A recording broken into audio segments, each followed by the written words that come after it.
नमस्कार विद्यार्थी मित्रांनो, तुमचं यशदा अकॅडमी या ऑनलाईन प्लॅटफॉर्ममध्ये सर्वांचं स्वागत आहे. सर्वजण कसे एकदम मस्त आहात ना? अभ्यास वगैरे सुरूच असेल विद्यार्थी मित्रांचा. तत्पूर्वी बऱ्याच विद्यार्थी मित्रांनी ॲप्लिकेशन डाउनलोड केलेले नाही आहेत. बऱ्याच लोकांनी केलेले आहेत, पण त्यांना बॅच दिसत नाहीये किंवा बॅचेस ही आपली 20 तारखेला ओपन होणार आहे. बरोबर आहे. पॉलिटी बॅच थ्रू PYQ किंवा प्रिव्हियस इयर क्वेश्चन्स आपण डिस्कस करणार आहोत. त्या बॅचेसच्या संदर्भातली सर्व इन्फॉर्मेशन डिस्क्रिप्शन बॉक्समध्ये आहे आणि यशदा अकॅडमी पुणे नावाचं आपलं टेलिग्राम चॅनल आहे, तिथे तुम्ही जॉईन करा, तुम्हाला सर्व लेटेस्ट अपडेट मिळून जातील.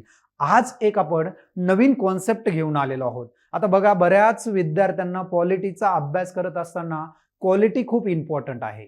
जर तुमच्याकडे क्वालिटी कंटेंट नसेल आणि त्या कंटेंटवरती तुमची कमांड नसेल तर परीक्षेमध्ये तुमचा हमखास 1 मार्क जाण्याचा जास्त चान्स आहे. मग तो एक मार्क फिक्स करण्यासाठी मी तुमच्या सोबत आहे आणि त्यात म्हणून हे आपलं लेक्चर आहे कॉन्सेप्ट टॉक आणि 1 मार्क फिक्स. मग काय आहे ही कॉन्सेप्ट? महाभियोग प्रक्रिया. महाभियोग प्रक्रियेमध्ये तुम्हाला इम्पीचमेंट कधी इंग्लिशमध्ये म्हणतात किंवा याचा एक डेफिनेटिव्ह अर्थ किंवा डेफिनेशन नुसार अर्थ आहे की एखाद्या पब्लिक ऑफिस मधील, बरोबर, पब्लिक ऑफिस मधील एखाद्या व्यक्तीला पदावरून दूर करणे यासाठी वापरलेली प्रक्रिया म्हणजे महाभियोग प्रक्रिया, त्याचा अर्थ होतो. मग हीच प्रक्रिया अमेरिकेमध्ये आहे, हीच प्रक्रिया भारताच्या राष्ट्रपतीसाठी आहे, हीच प्रक्रिया न्यायाधीशांच्या आपण वेगवेगळ्या न्यायाधीशांसाठी सुद्धा लावलेली आहे. मग या प्रक्रियेमध्ये नेमका काय बदल आहे याचा लेखाजोखा करणे, आपल्या कॉन्स्टिट्यूशनमध्ये कोणत्या आर्टिकलमध्ये काय बोललेलं आहे हे सुद्धा महत्वाचं आहे.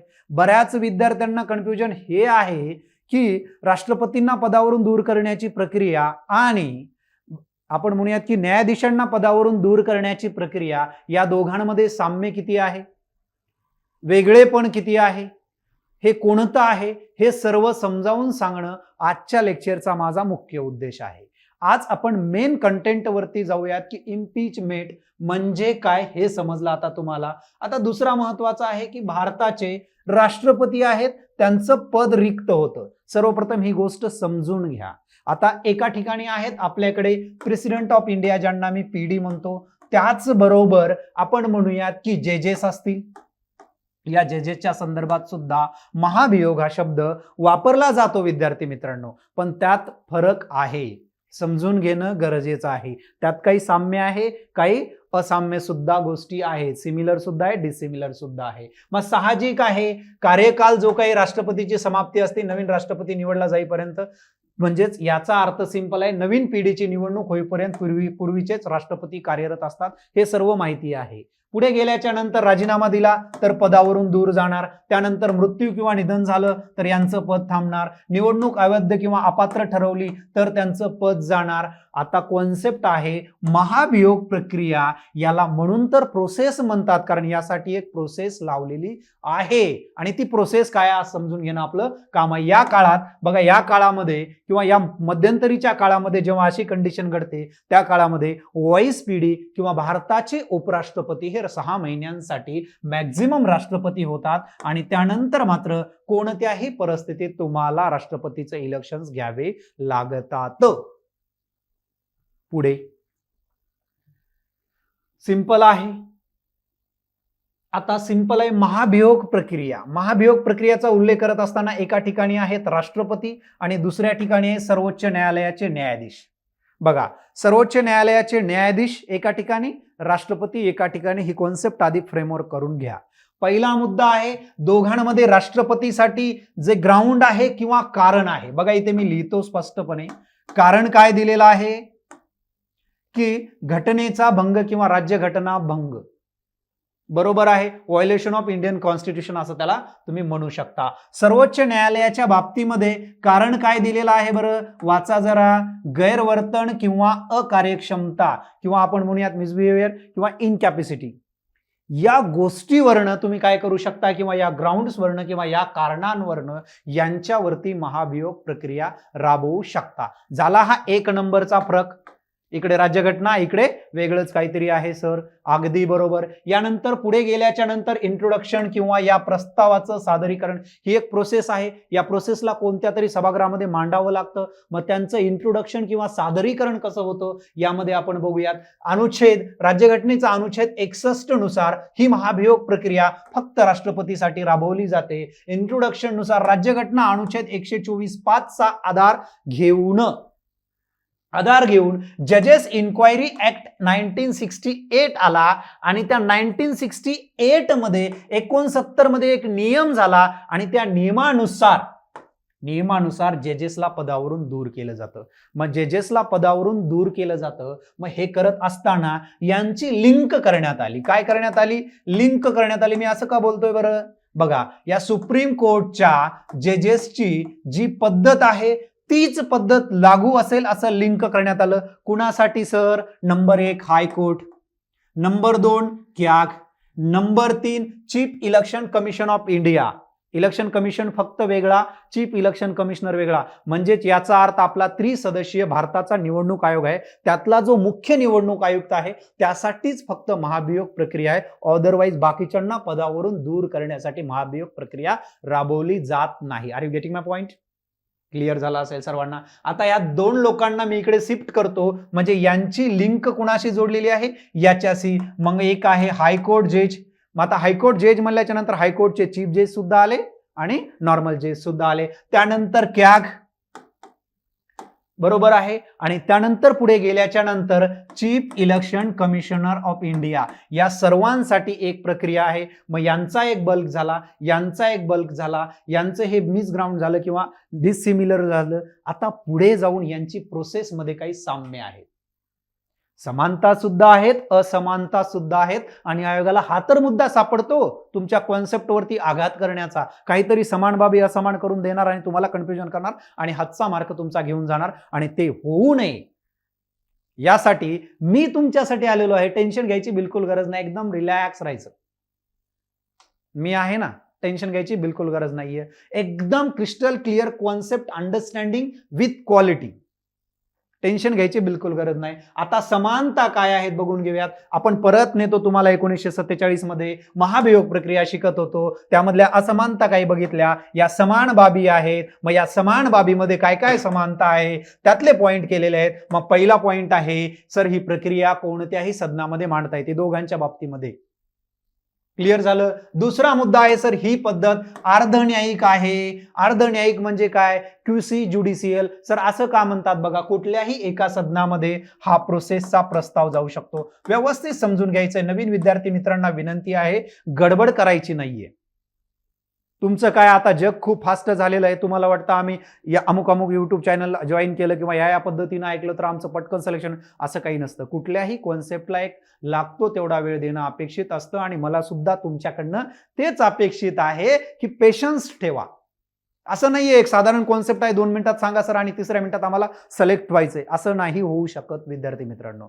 ट्रस्ट मी, तुम्हाला वेळ लागेल. फक्त कंटेंट वरती फोकस करा, अंडरस्टँडिंग मेथड वरती फोकस करा. आता ही प्रोसेस आहे, ही प्रोसेस लोकसभेत सुद्धा सादर होऊ शकते किंवा राज्यसभेमध्ये सुद्धा होऊ शकते. फॉर एक्झाम्पल ही झाली राज्यसभेमध्ये स्टार्ट, तर ही झाल्याच्या नंतर राज्यसभेमध्ये यामध्ये इन्क्वायरी वगैरे जी काय प्रोसेस होते आणि तिथून पुढे कुठे जाणार आहे? ही लोकसभेमध्ये. जेव्हा ही प्रोसेस सेकंड हाऊसमध्ये येते, कुठे येते? सेकंड हाऊसमध्ये, तेव्हा ह्या सेकंड हाऊसचं काम आहे की 3 मेंबरची एक कमिटी नेमणं. आणि या कमिटीमध्ये मेंबर ज्युडिशियल बॅकग्राऊंडचे असतात. काय असतात? ज्युडिशियल बॅकग्राऊंडचे असतात. एक कायदे पंडित असतात आणि 2 जजेस असतात किंवा आपण म्हणूयात न्यायाधीश असतात. त्यामुळे हे त्या पद्धतीने इन्क्वायरी करतात. कोणत्या पद्धतीनं? ज्युडिशियल सारखी, म्हणून त्याला म्हणतात क्यूसी ज्युडिशियल किंवा अर्धन्यायिक प्रोसेस आहे. एक एक कॉन्सेप्ट क्लिअर करून देणं माझं काम आहे. या व्यक्तीला किंवा आपल्याला समजा द्रौपदी मुर्मू यांना पदावरून दूर करायचं आहे किंवा आपल्याला जजेसना वेगवेगळ्या पदावरून दूर करायचं आहे, त्या दोघांसाठी समानता एकच आहे, 14 दिवसांची पूर्वसूचना. Point should be noted. पुढे गेल्याच्या नंतर प्रत्येकाला आपली बाजू मांडण्याची जी काय असेल ती संधी दिली जाते. नॅचरल जस्टिस तुम्हाला सांगण्याची गरज नाही. 14 दिवस खूप महत्वाचे आहे, ती प्रोसेस खूप महत्वाची आहे. अध्यक्ष आणि सभापती प्रस्ताव नाकारणे किंवा स्वीकारणे स्वयंमर्जीवर आहे, त्यावरती कुठलाही दबाव नाहीये. त्यांना वाटलं ते स्वीकारतील, नाही वाटलं स्वीकारणार नाहीत. It is a sufficient to understand. याच्या पलीकडे काही नाही. स्वीकारावंच लागतं, चूक आहे. कारण स्वीकारावंच लागतं असं म्हणता येणार नाही. ते डिपेंड्स करतं त्यांच्या मूडवरती. कोणत्याही टप्प्यावर, साहजिक आहे, फर्स्ट टप्पा आहे हा, सेकंड टप्पा आहे हा, या कोणत्याही टप्प्यांवरती प्रस्ताव रद्द होऊ शकतो किंवा माघार घेता येतो असं सांगितलेलं आहे. ही झाली यातली समानता. दुसऱ्या सदनात समितीद्वारे चौकशी होते, यामध्ये 3 मेंबर येतात, हे सुद्धा आपण बघितलेलं आहे. ही झाली महाभियोग प्रक्रियेची समानता. इथपर्यंत कॉन्सेप्ट संपलेली नाही विद्यार्थी मित्रांनो.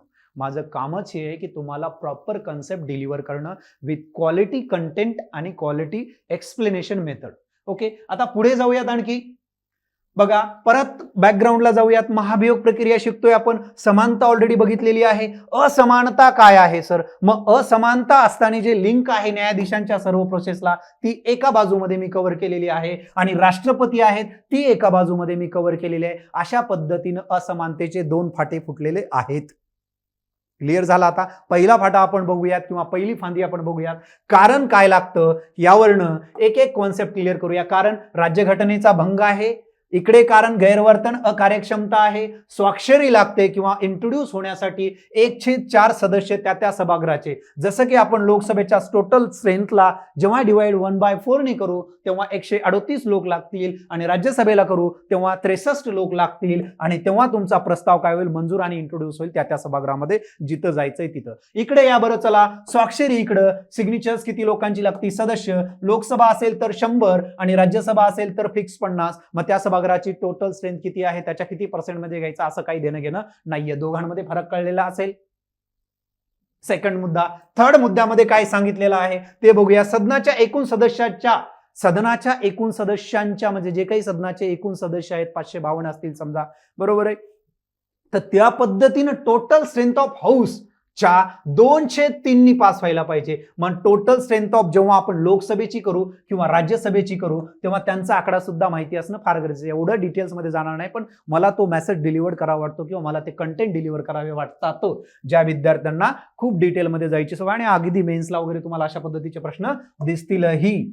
आता लोकसभा असेल तर 365 2/3 करून बघा, तुम्हाला लगेच कळेल. आणि टोटल स्ट्रेंथ ऑफ राज्यसभेच्या 2/3 करून बघा, तुम्हाला 166च्या आसपास तुम्हाला काय लागतं? फिक्स वोटिंग लागतं. आता पुढे आल्याच्या नंतर सदनाच्या एकूण सदस्यांच्या बहुमताने म्हणजे टोटल स्ट्रेंथ ऑफ हाऊस जे काही असेल त्याच्या बहुमताने म्हणजे 277 आणि 126. इथे स्पेशल मेजॉरिटी आहे का? 203 आहे का? बिलकुल नाहीये. एकूण सदस्यांच्या बहुमताने किंवा बघा इथे महत्वाचं आहे, किंवा उपस्थित आणि मतदान करणाऱ्याच्या 2/3. उपस्थित आणि मतदान करणाऱ्याच्या 2/3. कॉन्सेप्ट मध्ये बदल कसा होतो बघा. इथे समजा फॉर एक्झाम्पल 100 सदस्य आहेत, 100 ते प्रेझेंट नाहीयेत, बरोबर आहे, तर 50च आहेत. साहजिक आहे, तरीही त्यात फरक पडतो तुम्हाला. साहजिक आहे, 2/3 याच्या पाहिजे मला. याच्या पाहिजे म्हणजे काय? याचा अर्थ इथे 66 आहे.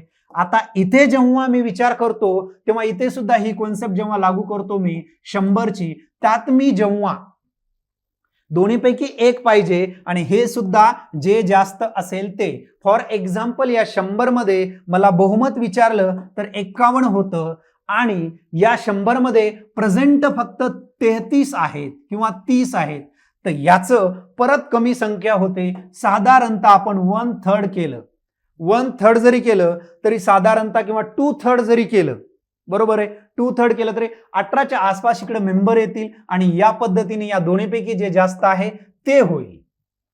मग 51 या कंडिशन मध्ये लागू होणार, 51 या कंडिशन मध्ये लागू होणार. मग याच पद्धतीनं या दोघांमध्ये काय फरक आहे तो समजून घेणं फार गरजेचं आहे. पहिल्या या 2 कंडिशन बघितल्या जातील.